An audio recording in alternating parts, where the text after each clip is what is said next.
Have you ever seen your own child trembling, curled up in the corner of the staircase, clutching a worn-out old toy, while in the middle of the living room, another child is surrounded by laughter, warm lights, and a mountain of expensive gifts? That sight was so paradoxical that I stood frozen.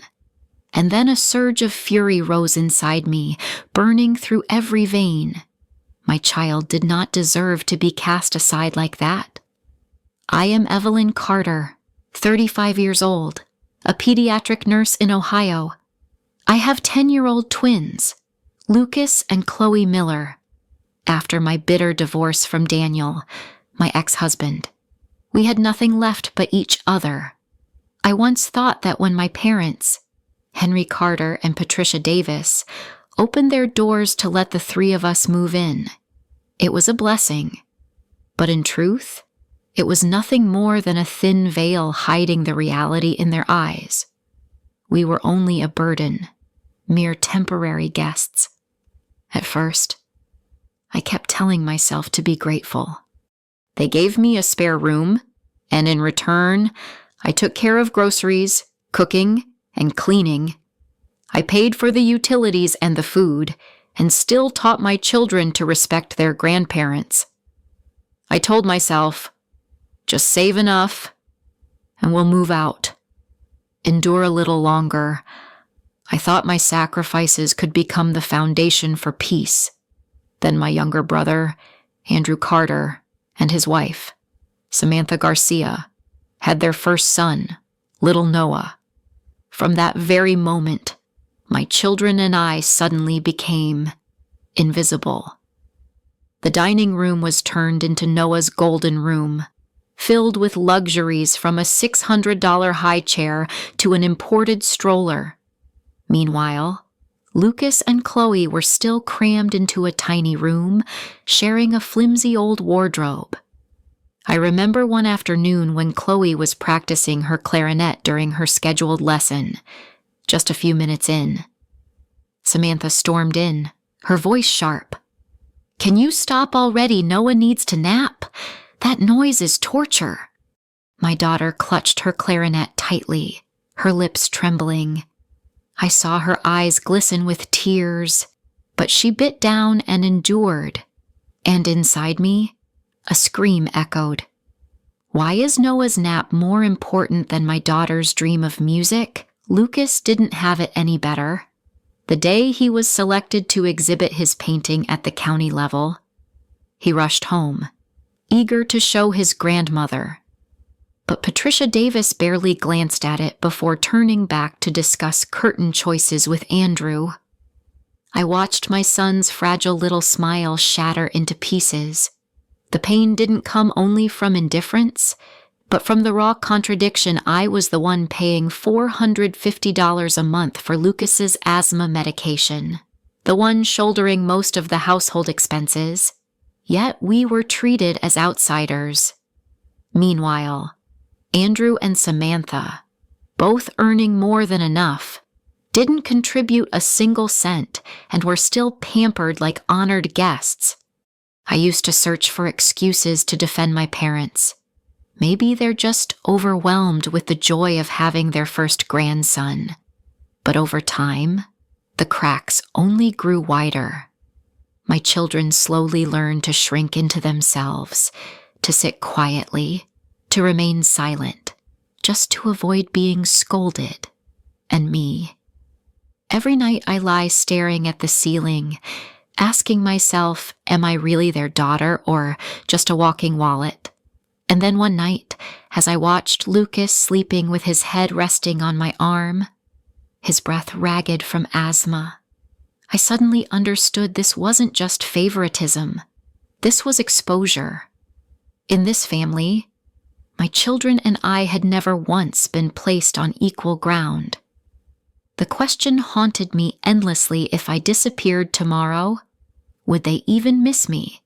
Or only the loss of an unpaid servant I never expected? That very question would become the spark that ignited the storm about to come crashing down.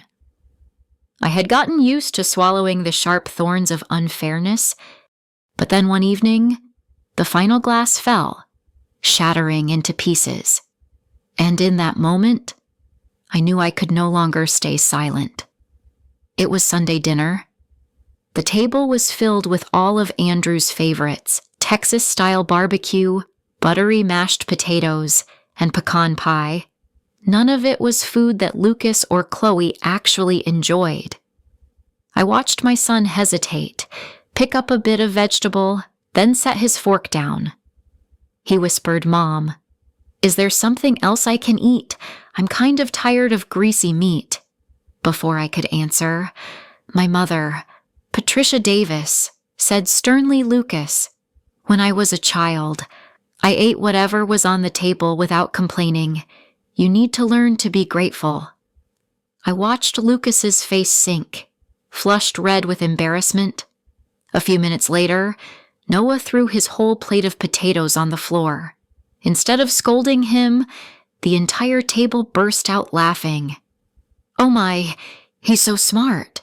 Just exploring his world," Samantha Garcia said while wiping Noah's mouth. I looked at Chloe, her eyes sharp like blades. "Mom, why is it that when I ask for something different, I get scolded? But when Noah throws food, he gets praised?" My heart sank. I had no answer that wouldn't hurt her more. That night, I waited until the kids were asleep and then went to the living room where my parents were sitting. I tried to keep my voice calm. "I want to talk. I know Andrew and Samantha just had a baby, but the way everyone treats Lucas and Chloe, it's hurting them." My father, Henry Carter, sighed and set down his newspaper. "Evelyn, you're too sensitive. Children have to learn that babies need more attention. Noah is only a few months old." I pressed my voice sharper. "I'm not talking about the baby. I'm talking about fairness. Lucas brought home an award-winning painting, and Mom brushed it aside. Chloe just wanted to practice clarinet, and she was yelled at to be quiet.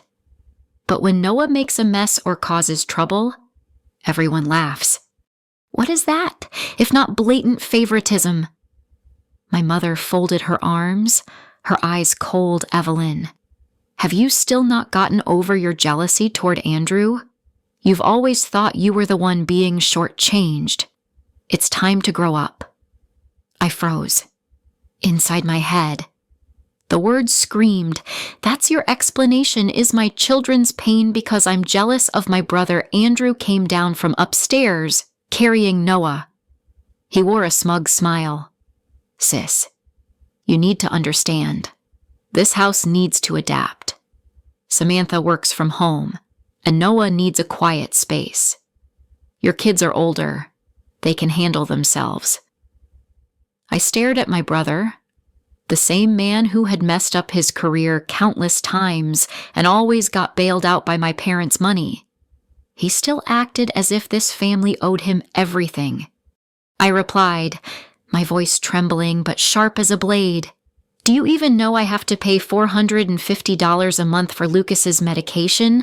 I work 12-hour shifts, contribute to the rent, and put food on the table. Meanwhile, you and your wife don't put in a single cent. Yet you take over the entire living room and turn this house into Noah's castle, and everyone cheers for you. Tell me, where's the fairness in that?" Samantha gave a cold laugh, flipping her hair. "Evelyn, you're overreacting. These are just small adjustments in daily life. Don't make it into a tragedy." I looked at her, my hand clenched so tight it turned white. In my mind, the words thundered, "A tragedy. A tragedy is when my children believe they're worth less than a baby just because they don't carry the Carter name."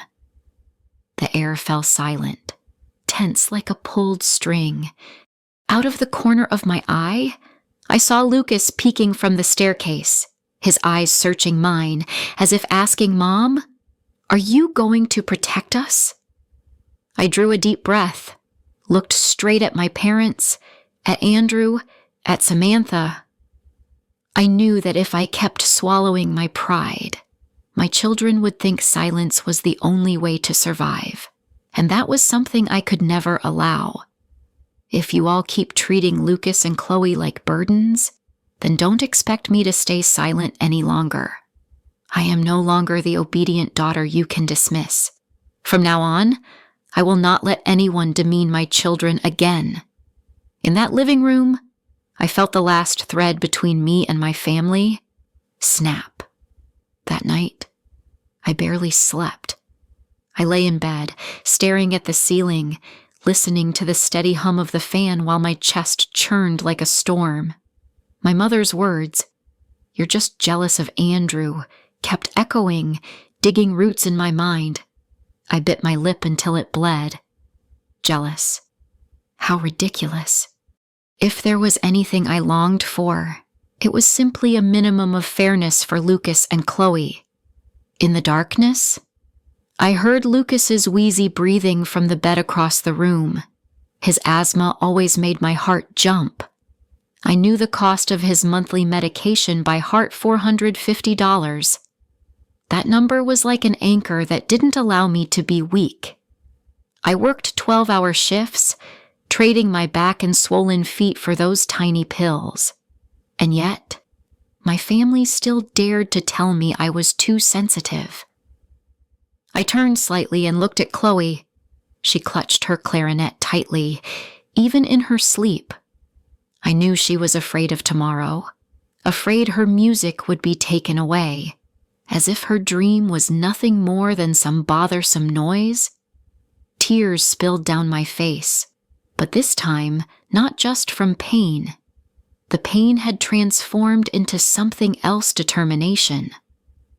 A cold voice echoed in my head. They think you'll swallow this betrayal with a smile. They think you'll keep your head down just to keep a roof over your head. They're wrong. I remembered all the years I had swallowed bitterness just to keep the peace. When Daniel left, I forced myself to hide my tears from the kids. I faked a smile so they would believe everything was fine. But the truth was, I was repeating the same vicious cycle: silence, endurance, sacrifice, and in the end, disrespect. An image flashed in my mind. Lucas and Chloe were looking at me, their pleading eyes like those nights on the staircase. If I didn't stand up, I would be teaching them a toxic lesson that love equals submission, that family equals suffering. No, I could not allow that to happen. I sat up and reached for the notebook I kept on my nightstand. I began to write, not a diary, but a plan. I listed current savings, nearly $3,750, enough for a deposit and the first month's rent. Stable income, $94,500 a year, not including extra shifts. Time needed a few weeks to find a rental and move out. With every line I wrote, my heartbeat slowed.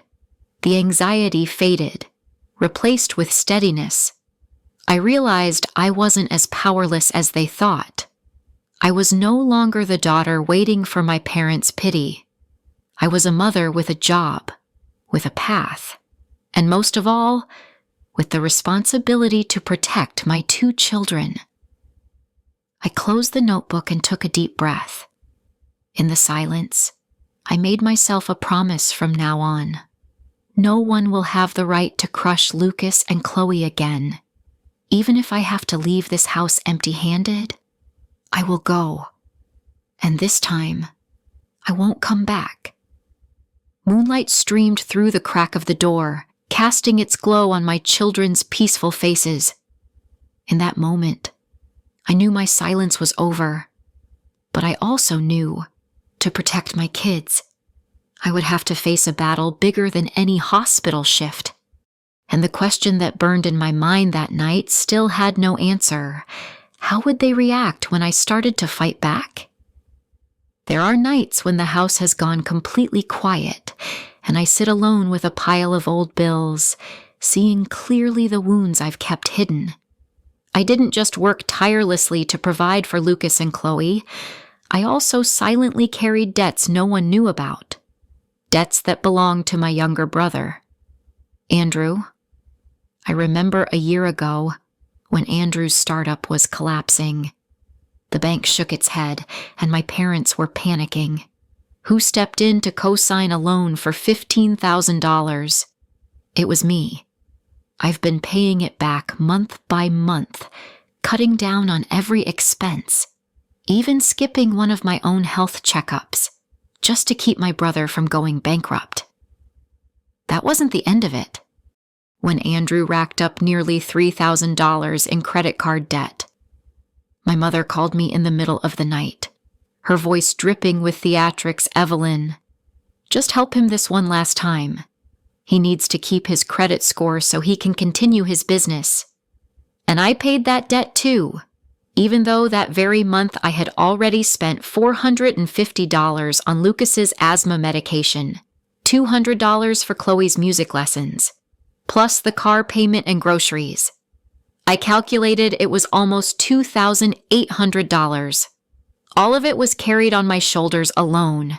And now, they still have the nerve to look me straight in the eyes and say, "You're just jealous of Andrew." I laughed.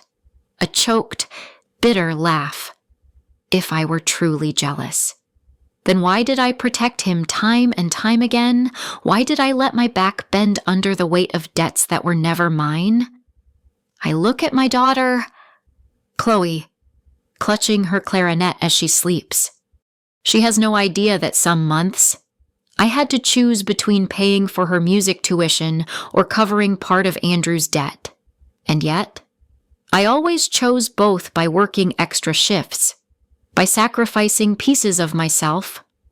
One evening, the kids asked me, "Mom, why do Grandpa and Grandma always defend Uncle Andrew so much?" I hesitated, then decided to tell them part of the truth because I once believed helping family was a duty.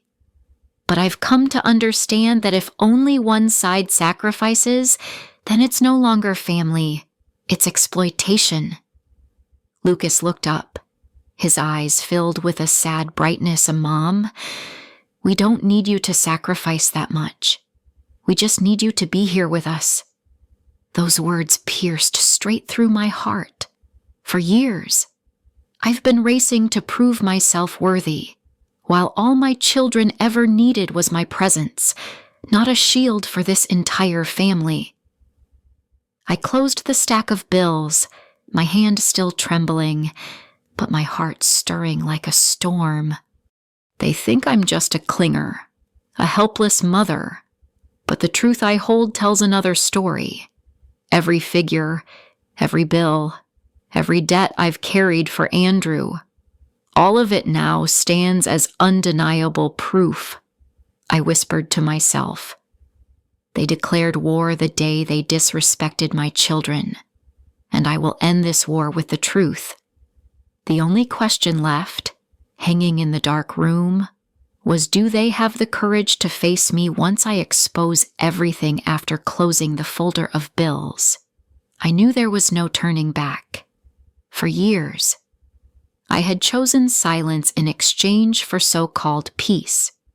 But the price I paid was my self-respect and Lucas and Chloe's childhood.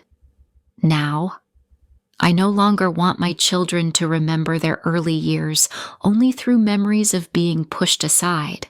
I began drafting my counterattack plan, step by step, as if I were mapping out a treatment plan for a complicated case. I am a nurse, and I understand this well. When a body is poisoned, to save it, you must cut away the festering part. My family had become that wound. First, I gathered evidence. I carefully saved every bill I had ever paid on Andrew's behalf, the $15,000 loan I co-signed, the $3,000 credit card debt I paid off, and all the small transfers where I had been forced to bail him out. I made photocopies and placed them in a folder I titled The Truth. Second, I reached out for allies. I thought of Nancy Lopez, a close colleague at the hospital. Nancy had once told me, "Evelyn, They've turned you into an unpaid servant. You need a way out. I arranged to meet her at a cafe near the hospital and poured everything out. Nancy nodded, her eyes flashing with determination.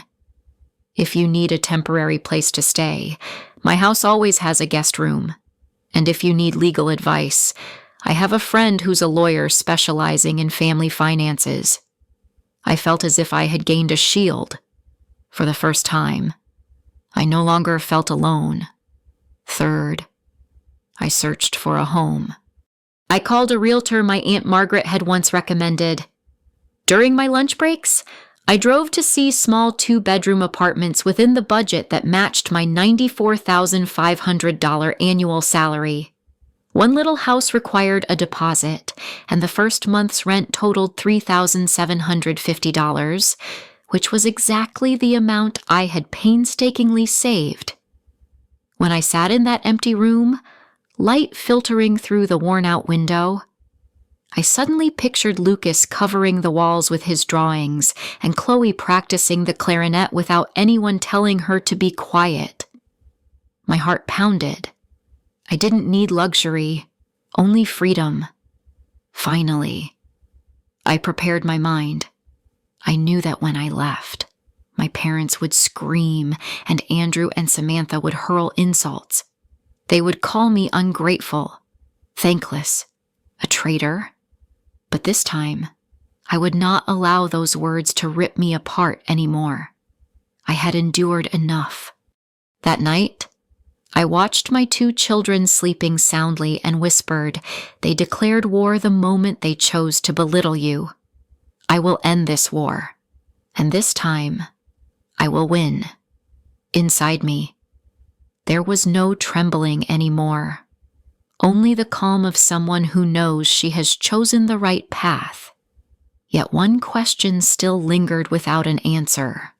When I strike, will that entire biased system collapse immediately, or will they fight back to the bitter end in the following days? I didn't take action right away. I quietly observed, like a doctor waiting for the medicine to take effect. I let everything unfold naturally, allowing the illness inside that house to reveal its own symptoms. I noticed Andrew and Samantha becoming so comfortable that it was shameless. They moved their things into the living room, turning it into a hangout spot for their friends. They ordered a new sofa and a new projector, all with their own money, but placed them inside my parents' home as if it were their personal territory. My mother, Patricia Davis, just laughed happily and said, "The house feels so much livelier now." And Lucas and Chloe, they were being pushed further and further away. One time, Chloe ran back to her room with tears in her eyes. She told me that Samantha had just warned her, "Don't jump rope in the yard. Noah might trip." I watched my daughter clutching that jump rope in her tiny hands, squeezing it tight, and my heart ached. Lucas wasn't spared either. He proudly showed his new drawing to his grandfather, Henry Carter. My father just grunted, eyes glued to the TV screen where Andrew was going on and on about his company project. Neither of them even heard what my son was saying. I saw Lucas's shoulders slump as he quietly folded up his drawing. I had grown used to this sight, but this time it felt different. This time, I didn't feel crushed. Instead, I saw the truth clearly. The shiny wall Andrew and Samantha built around themselves was starting to crack. They thought they were untouchable, but their selfishness and arrogance were already making everyone around them uncomfortable. Even my father was starting to feel worn down. One morning, I overheard him grumbling as he held Noah so Samantha could join her online meeting. "I'm not a full-time babysitter." I almost laughed. The same man who once told me that family means sacrifice was already exhausted after just a few months of babysitting his grandson. I thought to myself, Now, the party really begins. It wasn't just inside the house. Even the neighbors had started talking. An elderly lady next door, who had always been close to my mother, whispered to me, "Sweetheart, why do your parents let Andrew take over the whole house? Those poor kids of yours." Her words felt like confirmation from the outside. It wasn't just me. The world around us could see the unfairness, too. Inside me, instead of despair, there rose a strange calm, like sitting in the stands. I watched the play they had written for themselves. They had sown the seeds. Now they would reap the harvest. That night, as I tucked my kids into bed, Chloe whispered, "Mom, I hate it here. But why do you look so calm?" I stroked her hair and smiled, because, honey, sometimes the ones who cause injustice will destroy themselves.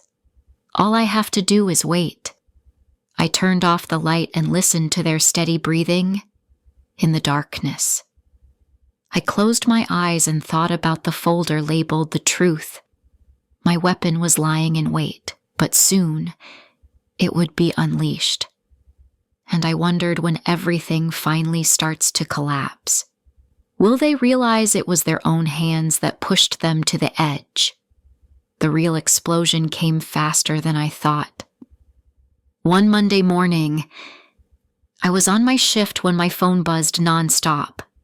Messages were poured in from the family group chat, exclamation marks everywhere, capital letters, and frantic tones. I hadn't even finished reading them when a call from my mother appeared. "Evelyn, the bank just called, and they said our joint account has been temporarily frozen. What did you do?" I calmly replied, "Not our..." "Mom, it's the account I guaranteed for Andrew, and now I've officially withdrawn my guarantee." There was silence on the other end for a few seconds before my mother snapped, "You can't do that. Andrew needs that money to keep his company alive. You're destroying your brother's future." I gripped the phone tighter, my heart raging but my voice steady. "No, Mom, I'm just stopping others from destroying the future of me and my kids." Just a few hours later, I received another message from Andrew, all caps, seething with anger. "What the hell did you do?" "The investors pulled out. They said they can't trust my company if even the financial guarantee is gone." Reading it, I felt relieved. After years of carrying the weight, for the first time, I let it go. And the truth was, he was the one now facing the consequences of his dependency. That evening, when I came home, the living room was as tense as a wire pulled too tight. Andrew jumped to his feet, face flushed red. "You just destroyed everything for me. The company, the project, everything." I looked straight into my brother's eyes. "No, Andrew, you destroyed it a long time ago. I just stopped playing the rescuer." My father cut in, his voice heavy. "Evelyn, do you realize this will affect the whole family?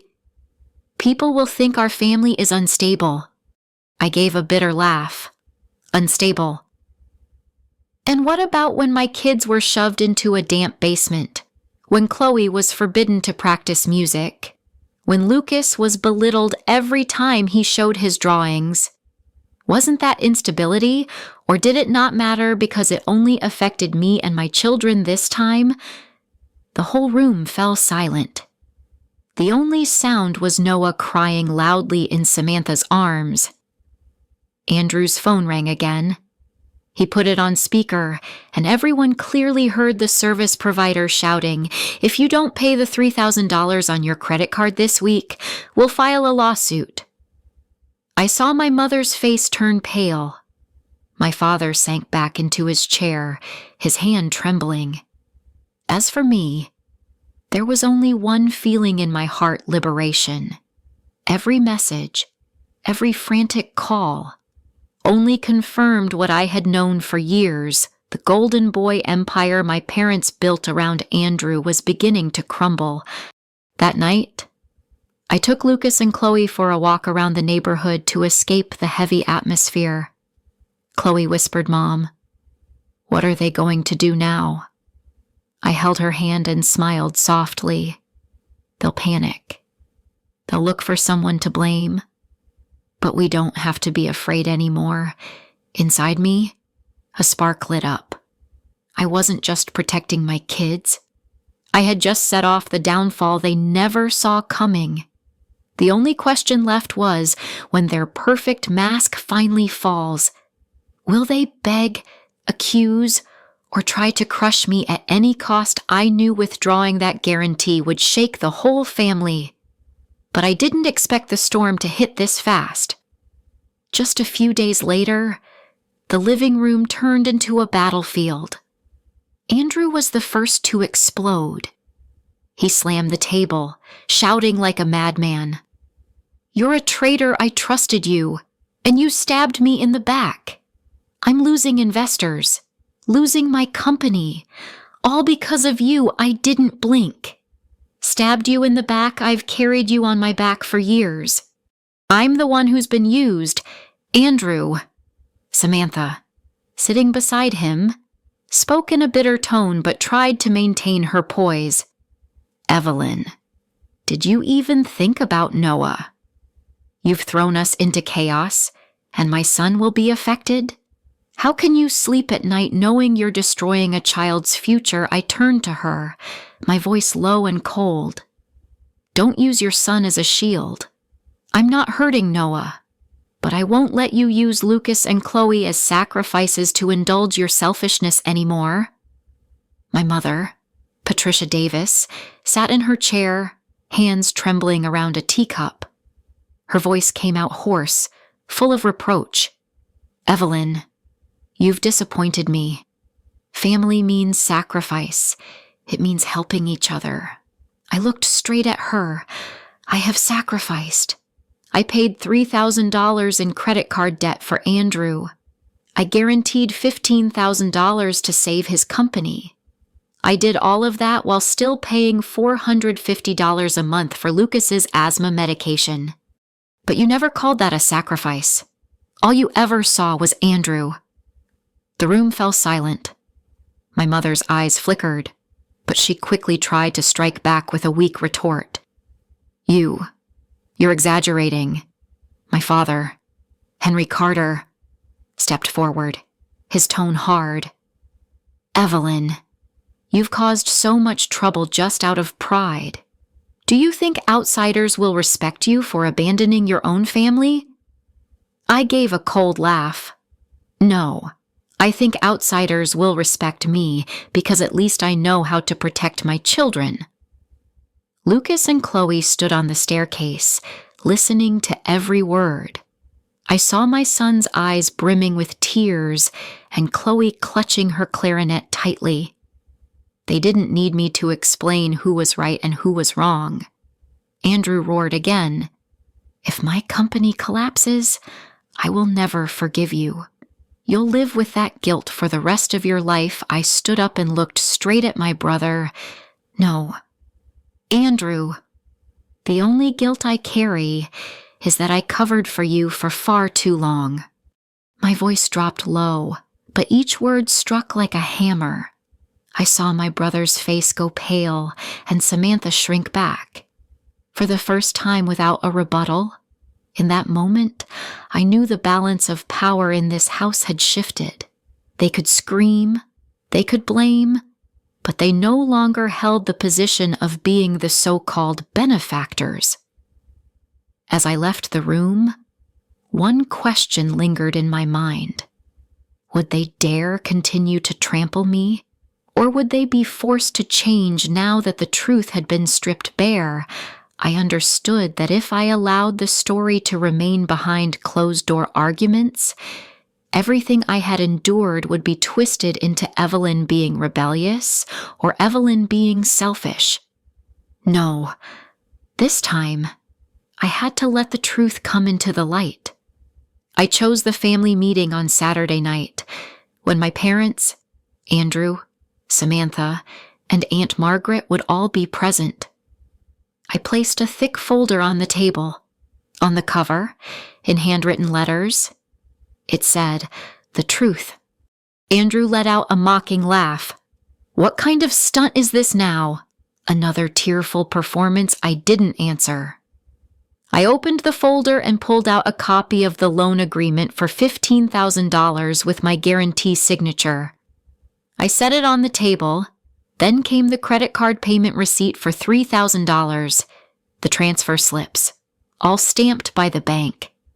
"Here," I said, my voice slow but sharp as a blade, "are the times I pulled Andrew back from bankruptcy. This was money I earned from 12-hour shifts, while still paying $450 a month for Lucas's asthma medication and making sure Chloe could continue her music lessons. I did it all, in silence. And in return, what did you do? You shoved my children into a damp basement."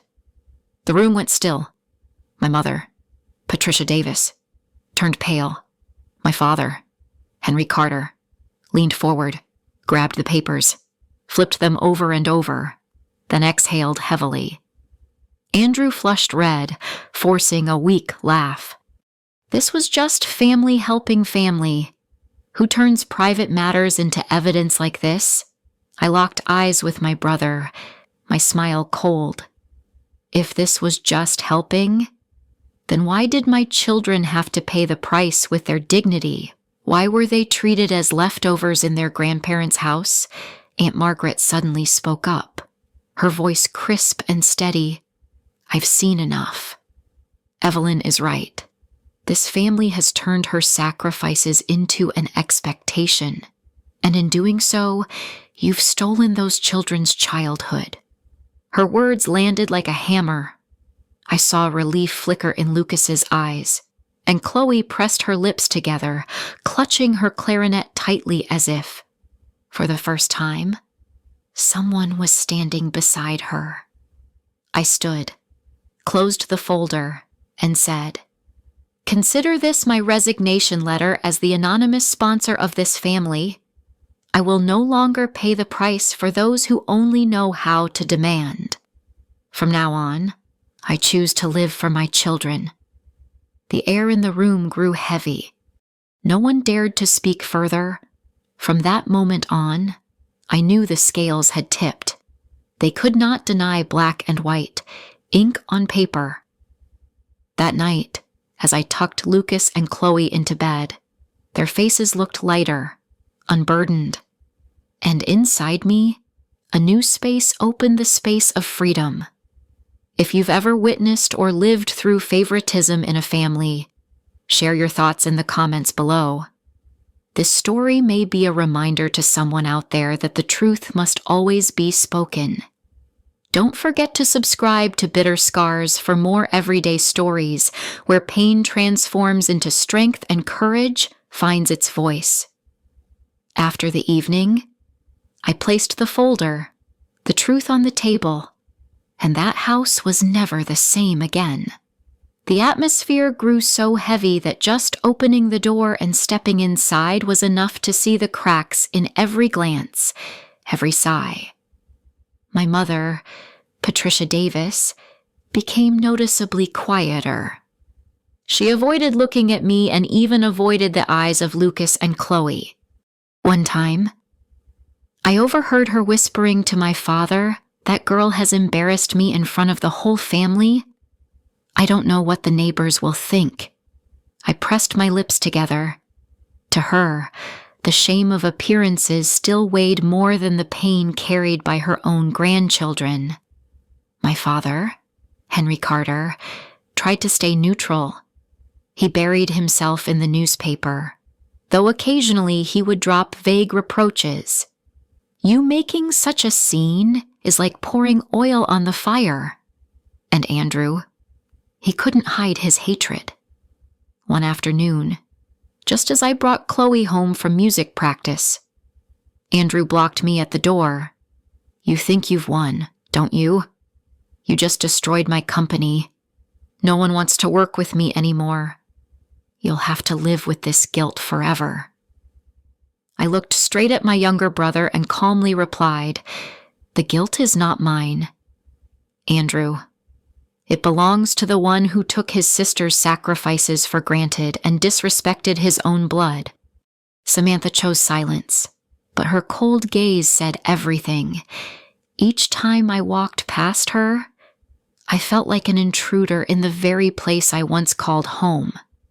What hurt me most was not their attacks, but the moment Lucas whispered to me, Mom, why does it feel like we don't belong here anymore? I pulled my son into my arms. That question, spoken by a 10-year-old, was the cruelest evidence of our family's collapse. Aunt Margaret was the only one who stood by me. She visited, brought pastries for Lucas and Chloe, and whispered Evelyn, Some bridges can't be mended. You need to choose a different path, for yourself and for the children. I knew she was right. After the truth came out, instead of waking up, they chose to sink deeper into pride and anger. The rope that was already rotten had now snapped completely. One evening, while the whole family sat down to dinner, no one spoke a word. Only the sound of cutlery scraping against plates filled the air. Noah babbled from the $600 high chair they had just bought, while my parents forced awkward smiles, pretending nothing had happened. The scene was so absurd that it was suffocating. I lifted my head and looked at each familiar yet distant face. A single thought echoed in my mind. This is no longer a family. These are just people living under the same roof, bound by blood but shattered in their hearts.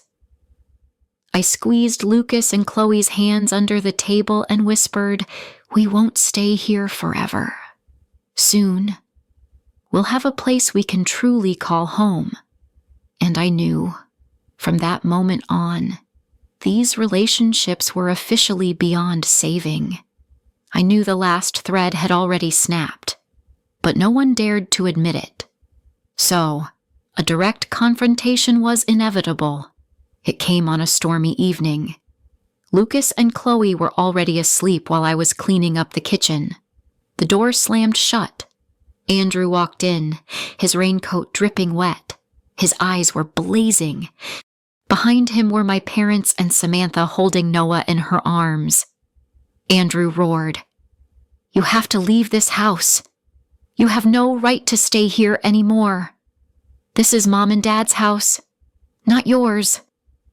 I put the towel down, slowly dried my hands, then looked straight into my brother's eyes. You're right. This is our parents' house. And because of that, I will not let my children be treated like boarders here for another day.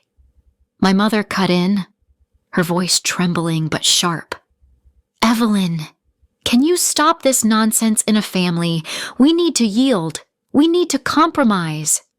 I turned to her, my eyes stinging but my voice firm. I've been compromising my whole life. I paid Andrew's debts.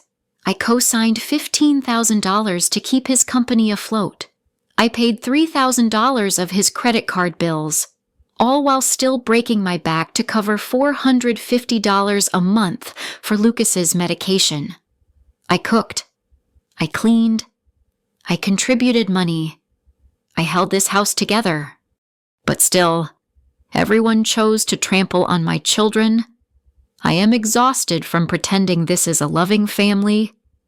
My father, Henry Carter, slammed his hand on the table. Is that how you speak to your mother? Did you forget who gave you this roof over your head? I looked at him, tears threatening to fall, but my voice was steady. No, I remember very clearly. And I also remember that you both said my children didn't deserve proper rooms. I remember every look of contempt thrown at Lucas and Chloe. A house without love is nothing more than four walls. Samantha curled her lips and spoke up. How pathetic. Do you really think you're noble? You're just a nurse, clinging to your parents' pity. I gave a faint smile, weary but proud.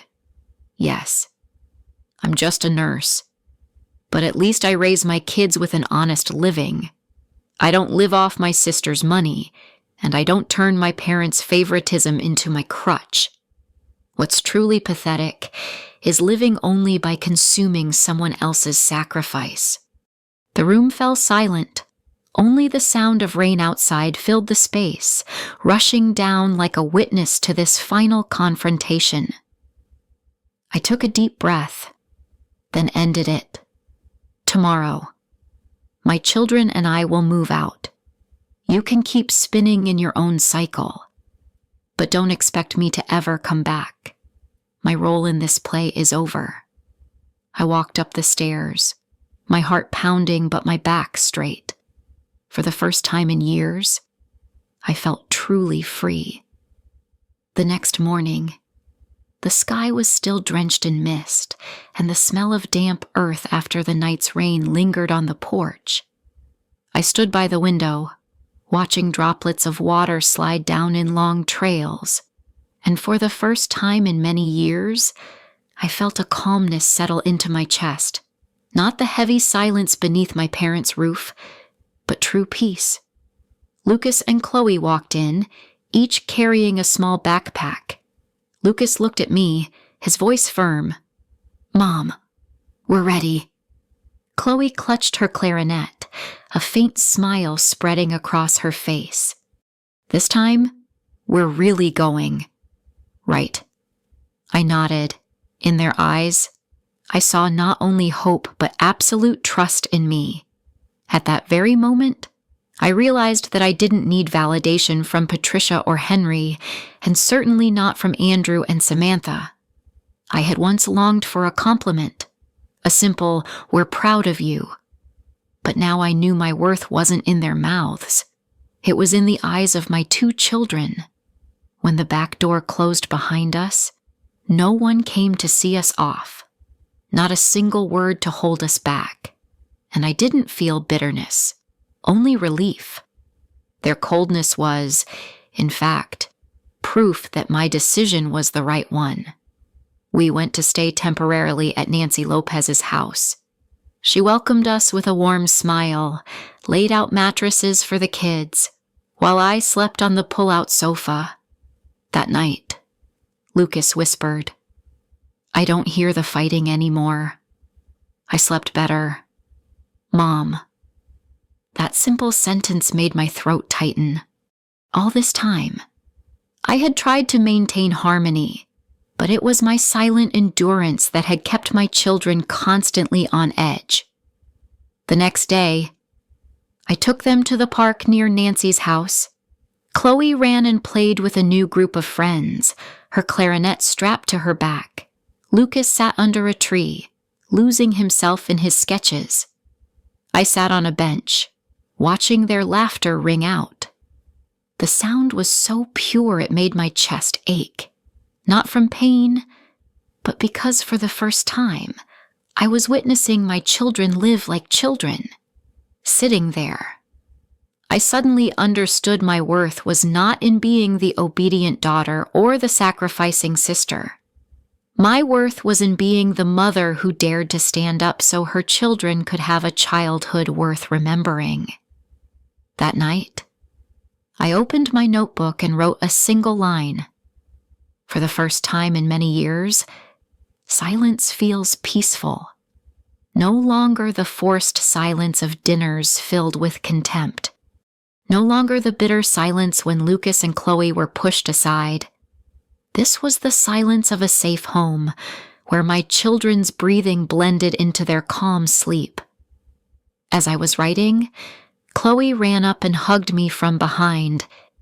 "Mom, from now on, can we call this place home?" I wrapped my arms around her, smiling, tears welling in my eyes as I looked at Lucas, still absorbed in his drawing. "Yes, sweetheart. Home is where we get to be ourselves, and I promise, I will never let anyone take that away from us again." In that moment, I knew I had crossed a threshold. I was no longer seeking recognition from my old family. I had found my value in my own strength and in the radiant trust shining from the eyes of my 2 children. In the days that followed, I began to notice something strange. My story didn't just stop at that old house. It spread outward, like a wave no one could contain. Nancy was the first to speak up. One evening, as we sat sipping coffee in the small kitchen, she placed her hand on my shoulder and said, "Evelyn, you dared to do what so many of us never had the courage to for years. I've been taken advantage of by my younger sister, carrying her debts. I always thought I had to stay silent, but seeing you stand up for yourself makes me believe I can too." Her words left me speechless. I had always thought of myself as just one lonely woman fighting against the unfairness of family. But the truth was, there were so many others living through the same painful cycles, just without a way to break free before long. The story spread throughout the relatives. One of my cousins called me, her voice trembling. "Evelyn, I heard about what you did. I was taken advantage of, too. And at the time, I felt so alone. But now, I realize I wasn't the only one." I listened, my heart tightening. I realized that by exposing the truth, I hadn't just freed myself. I had opened a door for others who had suffered in silence. Even at work, colleagues began to look at me differently. One late evening, after my shift, the chief doctor stopped by and quietly said, "Evelyn, I admire you. It's not easy to break away from family dependence, but you did it, and you did it with a calmness that's remarkable." I smiled, but inside a thought stirred. Maybe true strength doesn't lie in revenge with money or with shouting. Maybe it lies in daring to withdraw from blind sacrifice, forcing others to face the truth themselves. Lucas felt the change, too. One evening, while I was washing dishes, he came close and whispered, "Mom, my friend at school told me his dad gets looked down on by his grandparents, too. He asked me how we dared to walk away. I told him, because my mom is brave. I'm really proud of you." Tears fell into the soapy water before I could hide them. Proud from my own son. I finally heard the words I had longed for my whole life from my parents, and those words carried more weight than any recognition I could have ever wished for.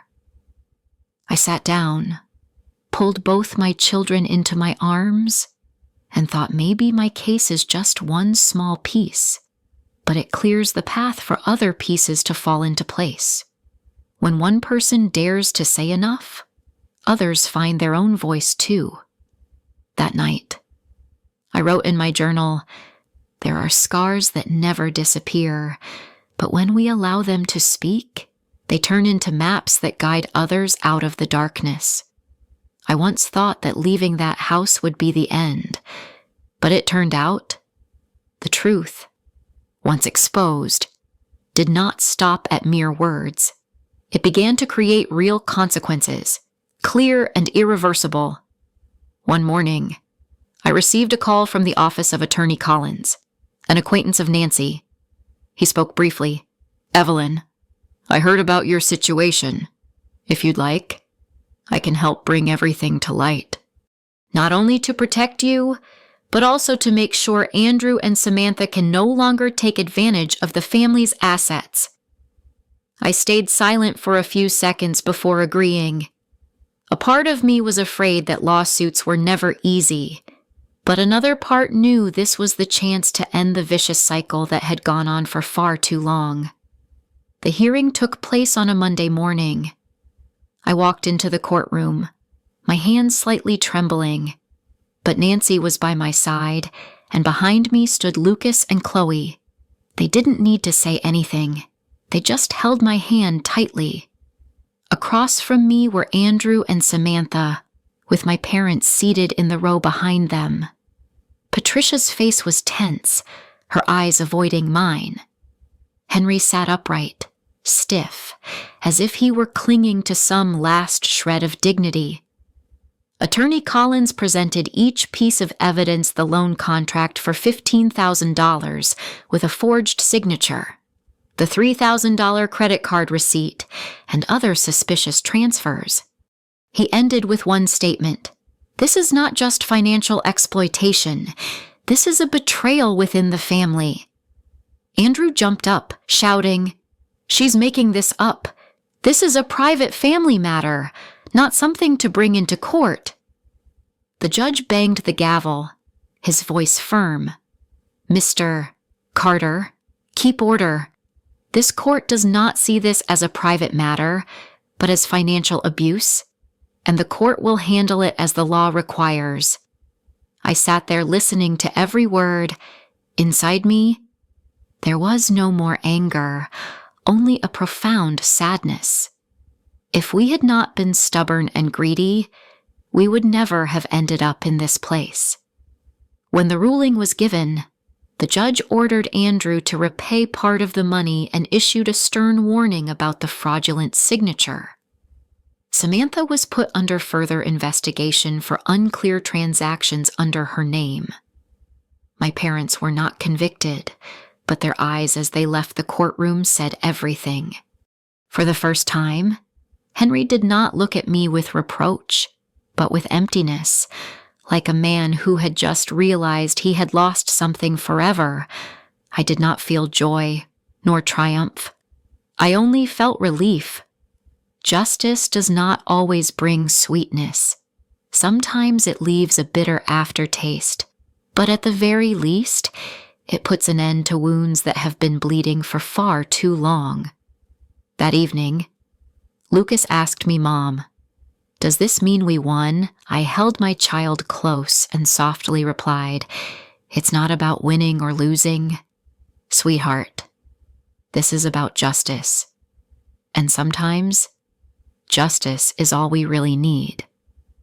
When the courtroom door closed, I felt as if a tattered old chapter had just been sealed. The sky outside was paradoxically clear and blue, as if the whole world was whispering, "Enough. From here, the road will be different." Nancy walked beside me, her hand resting gently on my shoulder, her voice warm. "Evelyn, you did it. Not everyone has the courage to stand up like that." I nodded, my heart both relieved and unsettled, because when a battle ends, one often wonders, where do I go next? The answer came faster than I expected. From the restitution Andrew was forced to pay, along with the small savings I had managed after years of working shifts. I found a modest apartment near the hospital. It only had 2 bedrooms, a living room bathed in sunlight, and a balcony overlooking a shared garden. Not luxurious, not excessive. But when I signed the lease, my heart pounded like a child being given back her very own wings. On moving day, Lucas ran around the living room, his eyes glowing. "Mom, I finally have my own room." Chloe set her clarinet by the window, smiling softly. "I'll practice here. The sound will fill our whole home." I embraced them both, my chest ready to burst. For all those years, we had squeezed into temporary rooms, enduring scornful looks. Now, even this small space felt like an entire kingdom. That first evening, I pulled a chair onto the balcony and watched the city lights blaze beneath me. Inside, one thought echoed, "Some bridges have to be burned so you can find your true path." I had burned the bridge tying me to a toxic past, and ahead lay a wide, open road. In the days that followed, everything began to take shape. Lucas hung his drawings on his bedroom wall with clumsy strokes, but bursting with color. Chloe played her clarinet each night, melodies flowing through the apartment, gentle yet proud. I stood in the kitchen, cooking simple meals, listening to their laughter ring out, and deep down I knew I had chosen right. One afternoon, Chloe brought home a picture Lucas had drawn at school.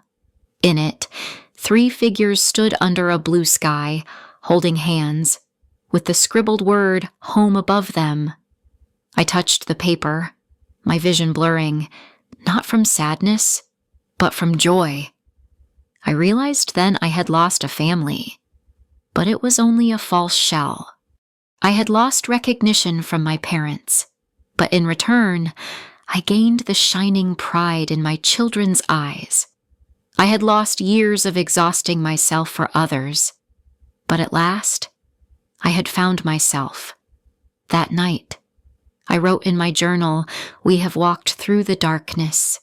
Now we begin again on the bright ground of freedom." And I believed this journey was only just beginning.